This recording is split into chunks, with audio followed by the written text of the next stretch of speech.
नमस्कार। आज मैं फिर आपके सामने अपराध की एक और घटना लेकर आया हूं।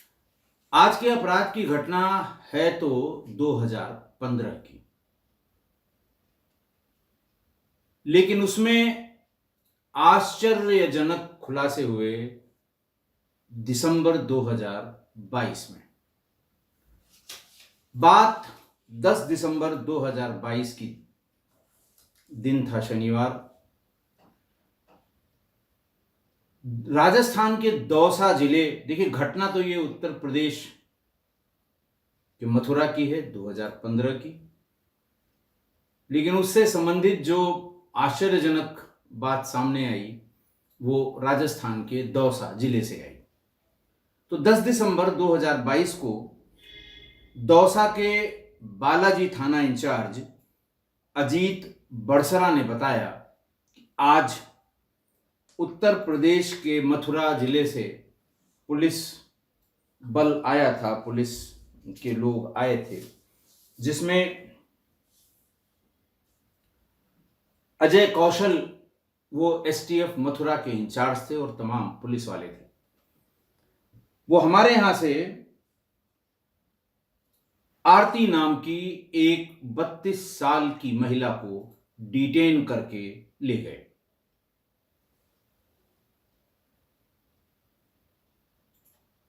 एसपी साहब वहां पहुंचे।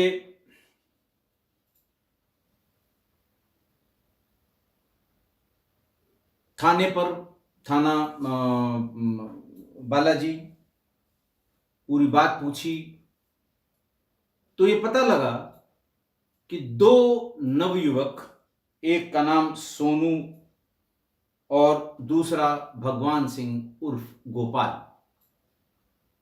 ये दोनों वहां मौजूद थे और उनसे पूछा गया कि आखिर बात क्या हुई। ये दोनों वहीं लोकल दौसा के रहने वाले थे। सोनू और गोपाल ने यह बताया, सोनू सैनी और गोपाल सैनी उनका नाम था, कि बात 2015 की है। 2015 में दौसा के बालाजी कस्बे में समाधि गली मुंबई धर्मशाला के पास वो एक दुकान में काम करता था। सेठ उनका बड़ा अच्छा था, दयालु था, ये कह लें कि मददगार था। इसी बीच यूपी की रहने वाली आरती अपने पिता सूरज प्रसाद के साथ बालाजी दर्शन करने आई। दुकान से हमारी तमाम प्रसाद और तमाम चीजें ली, उससे जान पहचान हो गई और नंबर एक्सचेंज हुए। नंबर एक्सचेंज होते हुए फिर वो नए दौर की बातचीत जो होनी होती है वो होने लगी। 20 दिन बाद आरती अकेले बालाजी आई और उसने सोनू सैनी से कुछ प्यार के इजहार की बात की होगी। वो भी बात कर ही रहे थे, फोन पे नंबर मिलने के बाद फौरन राजी हो गए सोनू सैनी। और लड़की ने कहा, आरती ने, कि इसके पहले कि और कोई बात हो हम लोग शादी कर लेते हैं। और कोई बात का मतलब कि मेरे पिताजी ढूंढते हुए आ जाएं, या तुम्हारे घर में कोई आफत आ जाए, या तुम्हारे घर में कोई आपत्ति होने लगे, हम लोग शादी कर लेते हैं और कोर्ट मैरिज करेंगे। सोनू सैनी फौरन तैयार हो गए, होना भी था। और 8 सितंबर 2015 को इन लोगों ने कोर्ट मैरिज कर ली। कोर्ट मैरिज के तुरंत बाद आरती ने कहा कि अब कुछ दिन के लिए हम लोग घर चलें, यानी तुम्हारे घर, यानी अपने ससुराल। रसीदपुर का रहने वाला था सोनू। शादी के तुरंत बाद वो आरती को लेके अपने गांव रसीदपुर पहुंच गया। सबसे इंट्रोड्यूस कराया, पूजा पाठ हुई, जो रस्म होती हैं वो रस्म हुई कि चलो भाई कोर्ट मैरिज कर ली है, लेकिन जो हमको गांव घर को खिलाना पिलाना है, उसके लिए एक फंक्शन कर लें। कर भी लिया।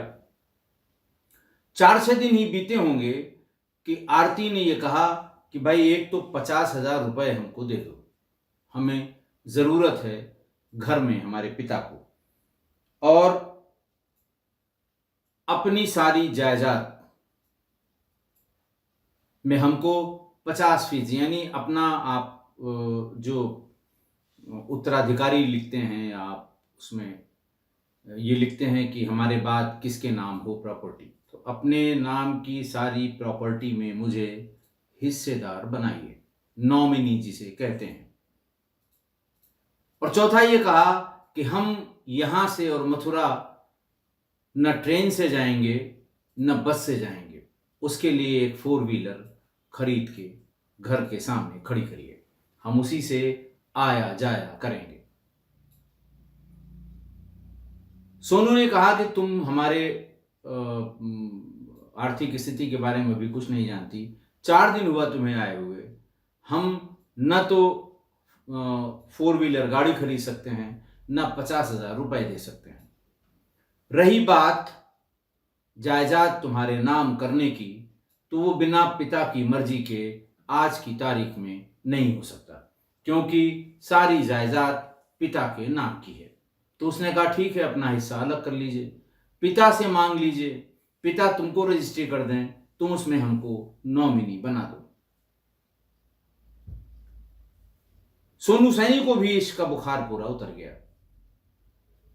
शादी के 8वें-9वें दिन ये बात हुई कि हमें ये चाहिए, हमें ये चाहिए, हमें ये चाहिए। जब आरती ने देखा कि मेरी किसी भी बात को ये मानने को तैयार नहीं है, तो शादी के 9वें दिन वो अचानक घर से गायब हो गई। सोनू ने आरती को जयपुर, भरतपुर, अलवर, दौसा, महुआ काफी तलाश किया, उसका कोई सुराग कहीं नहीं मिला। उसके बाद वापस आकर फिर वो मेहंदीपुर बालाजी में एक दुकान पर नौकरी करने लगा। जब उससे थाना इंचार्ज अजीत बड़सरा और डिप्टी एसपी दीपक मीना ने पूछताछ की, तो उससे पूछा भाई तुम्हें गुमशुदगी लिखानी चाहिए थी। उसने कहा साहब वो घर से भाग के आई थी, इसलिए हम गुमशुदगी नहीं लिखा सकते थे, क्योंकि हम गुमशुदगी लिखाते उसके माँ बाप को पता लगता तो एक और पेंच इसमें फंस जाता, इसलिए हमने नहीं लिखाया। आरती लापता हुई सितंबर की शादी थी, और 8 सितंबर की शादी थी। 16 सितंबर के आसपास वो भाग गई या लापता हो गई, ये ढूंढता रहा। लेकिन इसी बीच 25 सितंबर 2015 को वृंदावन कोतवाली क्षेत्र में, चूंकि वहीं के रहने वाले थे, सूरज प्रसाद यानी आरती के पिता ने आरती की गुमशुदगी लिखवा दी, और उस गुमशुदगी में उसने सोनू सैनी निवासी रसीदपुर, भगवान उर्फ गोपाल सैनी निवासी उदयपुरा और अरविंद पाठक निवासी अलवर को के ऊपर शक जाहिर किया कि हमारी बेटी के गायब होने में इन तीनों का हाथ है। गुमशुदगी 25 को दर्ज हुई, और 29 सितंबर 2015 को मथुरा के नहरी क्षेत्र में एक 35 वर्ष की महिला का शव नहर में मिला। सड़ा गला या थोड़ा विकृत टाइप का हो गया होगा, काफी दिन से नहर में पड़े पड़े। पुलिस ने फौरन गुमशुदगी के बारे में पूरे जिले में खबर कराई, वायरलेस कराया गया कि जहां जहां गुमशुदगी 30 से 35 साल की महिला की लिखी हुई है उसकी हुलिया भेजी जाए। चूंकि 4 दिन पहले ही यानी 25 सितंबर को ही थाना कोतवाली वृंदावन में आरती की गुमशुदगी उसके पिता सूरज प्रसाद ने लिखाई थी। फौरन वहां से मैसेज आया कि हाँ साहब, हमारे यहाँ एक गुमशुदगी लिखी गई है, लड़की के पिता ने लिखाई है। उनको तुरंत जरिए वायरलेस ये इत्तला की गई कि लड़की के बाप और परिजनों को लेकर आइए और इस महिला की पहचान कराइए। इंस्पेक्टर वृंदावन मथुरा से एक पूरी टीम लड़की के पिता, माता, भाई और बाकी लोगों को लेके पहुंच गई नहरी क्षेत्र में, जहां 35 वर्ष की उस अज्ञात महिला का शव नहर में उतराता हुआ मिला था। गुमशुदगी दर्ज करवाने वाले आरती के पिता सूरज प्रसाद ने शव की पहचान अपनी बेटी आरती के रूप में कर ली और पोस्टमार्टम के बाद शव को अपने साथ ले गए और उसका अंतिम संस्कार कर दिया। शव मिलने के 6 महीने बाद यानी 29 सितंबर 2015 के 6 महीने बाद मार्च में 17 मार्च 2016 को सूरज प्रसाद ने यानी आरती के पिता ने सोनू समेत कई लोगों पर हत्या करके शव फेंकने का आरोप लगाते हुए एफआईआर दर्ज करवा दी। हत्या की धाराओं में सोनू, गोपाल और अरविंद पाठक, इनके नाम एफआईआर दर्ज करा दी। उसके फौरन बाद वृंदावन की पुलिस बालाजी पहुंचकर सोनू और गोपाल भगवान सिंह दोनों को, ये दुकान में बेचारे काम करते थे, इन दोनों को पकड़ कर ले आई। पूछताछ का सिलसिला शुरू हुआ।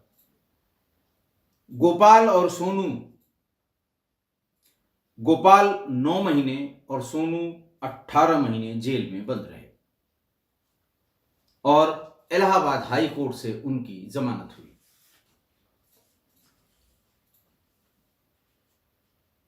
बालाजी थाना इंचार्ज अजीत बड़सरा, प्रेस वाले भी मौजूद थे और जो डिप्टी एसपी दीपक मीना, उन लोगों ने पूछा कि भाई तुमने बताया होगा, तुमने कन्फेस किया होगा, तुमने कुछ तो बताया होगा कि हाँ साहब मैंने मारा है, तब पुलिस ने तुमको जेल भेजा होगा।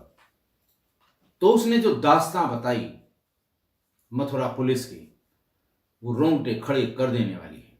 उनका दोनों पकड़ के ले गए, पूछते रहे, पहले प्रथम श्रेणी की, द्वितीय श्रेणी की, तृतीय श्रेणी की, विशिष्ट श्रेणी की, सत्य बोलक यंत्र, सारी पूछताछ उन्होंने कर डाली।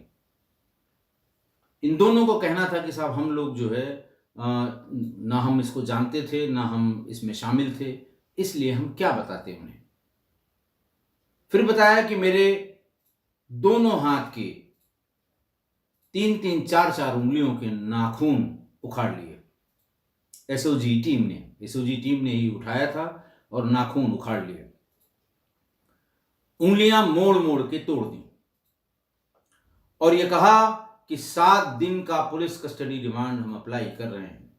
7 दिन में एक भी हड्डी शरीर की साबित नहीं बचेगी। तुम बताओ सही बात क्या है। तुम सही बात बता दोगे तो हत्या का जुर्म हम गोपाल पर, ये बात सोनू ने बताई, कि गोपाल पर डाल देंगे और तुम्हारा जो है वो तुम्हारा नाम उतना नहीं आएगा, तुम्हारी जल्दी जमानत हो जाएगी। सोनू ने कहा मैं इतना डर गया था कि मैंने उस कन्फेशन पे सिग्नेचर कर दिए कि मैंने मारा है। गोपाल ने बताया कि पुलिस ने कहा कि तुम्हारे फोन से कॉल किए गए हैं।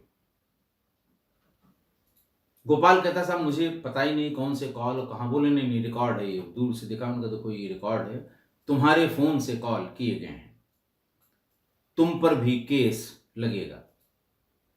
चूंकि दोनों कुछ बता नहीं पा रहे थे, इसलिए पुलिस ने सोचा कि ये दोनों हैं कि एक अकेला है, तो दोनों को अलग अलग तरीके से धमकाया गया, टॉर्चर किया गया। जो खबरें अखबार में छपी हैं इन दोनों के हवाले से विचलित करने वाली हैं। उसने कहा कि तुम पर भी केस लगेगा और रिमांड में अगर बच गए तो एनकाउंटर में गोली मार दी जाएगी। हम दोनों का एनकाउंटर करेंगे। कैसे तुमने उस महिला को मार दिया और मार के नहर में लाश फेंक दी। पिटाई से बचने के लिए गोपाल ने कहा, हमने भी कन्फेशन पर साइन कर दिए। उसके बाद फिर किसी ने कुछ नहीं पूछा, मुझे सीधे जेल भेज दिया गया। गोपाल ने कहा कि हमने बहुत सहा। मर्डर के केस के कारण हमें जात से बाहर कर दिया गया, समाज से अलग थलग हो गए, हम घर से बेदखल कर दिए गए, पिता का निधन हो गया, रहने को घर नहीं बचा। यही हाल सोनू का हुआ। गोपाल ने कहा कि हमारे सेठ ने, यानी हमारे एम्प्लॉयर ने, जिसके यहाँ हम नौकरी करते थे, उसने सहृदयता दिखाई। बड़े दिल का आदमी था। दसियों लाख रुपए खर्च करके इलाहाबाद हाई कोर्ट से हमारी जमानत कराई। दोनों जमानत पर बाहर आ गए और दौसा आकर दुकानों पर मजदूरी करने लगे। और अपने स्तर से, चूंकि वो जानते थे कि उन्होंने नहीं मारा, वो ये भी जानते थे कि ये घर से भाग कर गई है तो कहीं न कहीं होगी। उन्होंने फिर उसको ढूंढना शुरू किया। जयपुर, अलवर, दौसा, भरतपुर, कई शहरों की खाक छानी। जब भी मजदूरी से थोड़ा पैसा इकट्ठा हो जाता था, ये बसों से, टैक्सी से, टेम्पो से, जहां जहां लेबर के सेटलमेंट थे वहां जाकर पता करते रहे। धीरे धीरे कई साल बीत गए। थोड़े दिन पहले ही, यानी 10 दिसंबर की ये बात है, सितंबर या अक्टूबर में, बालाजी में ही गोपाल की जान पहचान नजदीकी के गांव विशाला के एक युवक से हुई। उसने भी अपना दर्द बयां किया। गोपाल ने विशाला अपने दोस्त से, जो विशाला का रहने वाला था, कि इस तरह से एक लड़की भाग गई है, हम उसकी तलाश कर रहे हैं, हमें सजा भी मिल चुकी है, मुकदमा चल रहा है और 8 महीने और 18 महीने हम जेल भी हो आए हैं। 3-4 दिन बाद उसके दोस्त ने आकर बताया कि विशाला गांव में रेवारी समाज के एक घर में यूपी के उरई की एक लड़की कुछ साल से शादी करके रह रही है। हुलिया बताया उसने। गोपाल और सोनू दोनों को शक हो गया, हो न हो ये अनीता ही है, आरती ही है। आरती ही किसी दूसरे नाम से शादी करके वहां रह रही है। अब कैसे कंफर्म हो कि ये आरती ही है, तो इन दोनों ने प्लान बनाया। इन दोनों ने अपने साथ के एक लड़के को ये टास्क दिया कि तुम स्वच्छ भारत मिशन का कार्यकर्ता बन के विशाला गांव जाओ और ये जिस लड़की के बारे में कह रहा है उसके घर जाकर उसे बताओ कि शौचालय बनाने के लिए सरकारी रकम आई है। उसे रकम देने का झांसा दो और उससे ये कहो कि घर की जो महिला हेड है, महिला प्रधान है, या महिला जो सबसे जो मालकिन है, महिला मालकिन, उसके डिटेल इसके लिए चाहिए, क्योंकि ये शौचालय ये महिलाओं के लिए बनाए जाने हैं स्वच्छ भारत मिशन में। दस्तावेज मांगे। उसने कहा कि आप अपना आधार कार्ड दे दीजिए, फोटो दे दीजिए, मकान का पता दे दीजिए, मकान का एक मोबाइल से खींचा हुआ एक मकान का फोटो दीजिए और उस जगह की नाप जोख जहां पर ये शौचालय बनना है। पैसे की लालच में उस महिला ने ये सारे डॉक्यूमेंट दे दिए। जैसे ही फोटो लेकर वो सोनू और गोपाल के पास वो लड़का आया, देखते ही उन्होंने कहा कि यही है जो आरती है, जो मेरे घर से भाग गई थी और जिसकी हत्या के मामले में हम लोग सजा काट रहे हैं। उसके बाद सोनू और गोपाल ने अजीत बड़सरा को पूरी बात बताई कि साहब ये महिला है जिसकी हत्या का जुर्म में हम जेल भी काट आए, बड़ी मुश्किल से जमानत हुई और ये फलां के साथ 7 साल से पत्नी के रूप में रह रही है। अजीत बड़सरा को यकीन नहीं हुआ, उन्होंने मथुरा पुलिस को फोन किया और एसटीएफ जो मथुरा एसओजी है उसके इंचार्ज अजय कौशल के नेतृत्व में ये टीम विशाला गांव पहुंच गई। टीम के एक सदस्य ने वेरिफिकेशन के लिए अकेले पहुंचकर महिला से बातचीत करके ये पहचान लिया कि ये और कोई नहीं सुनीता ही है, और कोई नहीं आरती ही है। बस फौरन दौसा की पुलिस और मथुरा की पुलिस, मथुरा के स्टेफ इंचार्ज, इन लोगों ने मानपुर के डिप्टी एसपी को बुलाया, सबको बुलाया, पूछताछ हुई, लड़की को वहां से मथुरा के लिए भेज दिया गया। अब लड़की का डीएनए यानी लड़की जो है आरती, इसका डीएनए टेस्ट इसके पिता और माता से कराया जाएगा कि कल को इसमें दूसरा पेंच न फंसे।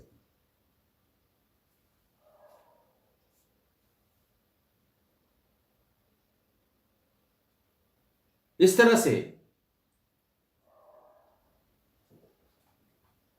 पुलिस ने 2 नवयुवकों पर सारी डिग्रीज इस्तेमाल करके उनसे एक झूठे केस का कन्फेशन लिखवा लिया, वो भी हत्या जैसे अपराध का कहलवा लिया, मुंह से निकलवा लिया और उन्हें जेल भेज दिया। जेल जाने के बाद वो बिरादरी से बाहर हो गए, घर से बेदखल हो गए, गोपाल के पिता की भी डेथ हो गई, कौड़ी कौड़ी को मोहताज हो गए। पुराने एम्प्लॉयर ने रखने से इनकार कर दिया कि तुम लोग हत्यारे हो, मजदूरी करने लगे और बुरा हाल इनका हो गया।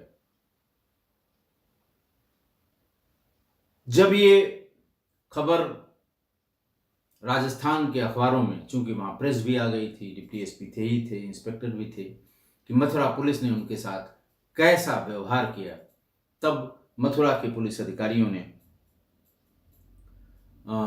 इस पे जांच का आश्वासन दिया और ये कहा कि हम इसमें पूरी जांच करेंगे कि गलती किस स्तर पर हुई थी। और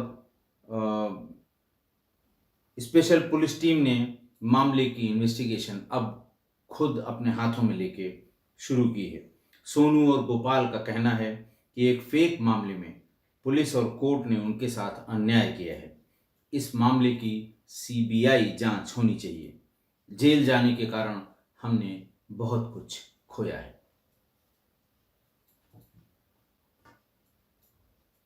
आज की घटना। अब आज की घटना में आपको बताने लायक कुछ नहीं रह गया। एपिसोड 600 में प्रद्युम्न हत्याकांड, रियांस इंटरनेशनल स्कूल में इस बच्चे की हत्या हुई थी, प्रद्युम्न की। और तब मैंने आपको पुलिस की रस्सी को सांप बनाने की कला के बारे में बताया था। पुलिस ने 4 अलग लोगों का, जिनका उस अपराध से कोई लेना देना नहीं था, उनको मुलजिम बना दिया। बाद में जब सीबीआई ने टेक ओवर किया तो उन सभी अधिकारियों के खिलाफ एफआईआर लिखी गई जिन्होंने उन निर्दोष ड्राइवर और निर्दोष लोगों को जेल भिजवा दिया था। आज भी, आज की तो रस्सी, ये तो शुद्ध रूप से रस्सी का सांप बनाने वाली बात है जो मथुरा पुलिस ने किया। मथुरा पुलिस ने तो हद ही कर दी। रस्सी का अजगर बना के 2 लोगों को निकल गए मथुरा की पुलिस वाले। दोनों जेल से बामुश्किल तमाम बाहर आ पाए। दोनों निरपराध बेकसूरों को इतनी यातनाएं दी गईं कि सुनकर भी रूह कांप जाएगी। मैंने तो थोड़ी सी बात बताई, अखबार में जो यातनाएं छपी हैं वो बिल्कुल दिमाग को हिला देंगे आपके। पुलिस है तो है, इसीलिए लोग पुलिस से दूरी बनाते हैं। कहते हैं कि पुलिस की दोस्ती और पुलिस की दुश्मनी दोनों बहुत खराब है। ये कब किस रस्सी को सांप बना के कहाँ चढ़ा दें आप जान भी नहीं पाएंगे। ऐसा नहीं है कि वहां जब इन्होंने इन दोनों को जेल भेजा होगा तो वहां सुपरवाइज्ड लेवल मथुरा में भी बहुत रहा होगा। सर्किल ऑफिसर यानी डिप्टी एसपी उन्होंने सुपरवाइज किया होगा, एडिशनल एसपी यानी कि एसपी सिटी मथुरा ने सुपरवाइज किया होगा, एसआर फाइल एसएसपी के पास तक जाती है, लेकिन किसी ने बाकी एविडेंस की बात नहीं की। किसी ने यह भी नहीं पूछा कि जिस महिला का शव नहर में मिला था उसके डीएनए सैंपल्स प्रिजर्व किए गए कि नहीं किए गए। हो सकता है डीएनए सैंपल्स प्रिजर्व किए गए हों, बिल्कुल हो सकता है, लेकिन अगर किए गए थे तो क्या महिला के पिता जो उपलब्ध थे, जिन्होंने पहचाना था, उनसे डीएनए मैच कराया गया? तभी क्लियर हो जाता कि नहीं साहब ये लड़की ही नहीं है, इनकी जिसके मरने की बात हो रही है ये वो महिला ही नहीं है। ये दो बेकसूर जेल जाने से बच जाते, यातनाओं से बच जाते। लेकिन पुलिस को तो पड़ी रस्सी मिल जाए तो सांप बनाना ही बनाना था। मुझे उम्मीद है जांच होगी और जिन अधिकारियों ने इन दो बेकसूरों को जेल भेजा था उन्हें कड़ी से कड़ी सजा जरूर मिलेगी, विभागीय कार्रवाई होगी, निलंबित हों, बर्खास्त हों। मतलब ये पराकाष्ठा है उस यूनिट के लिए, उन लोगों के लिए जिनके दम पर आदमी अपने आप को सुरक्षित महसूस करता है। आशा है आप मेरी इस बात से सहमत होंगे। आज के लिए इतना ही। बहुत बहुत धन्यवाद।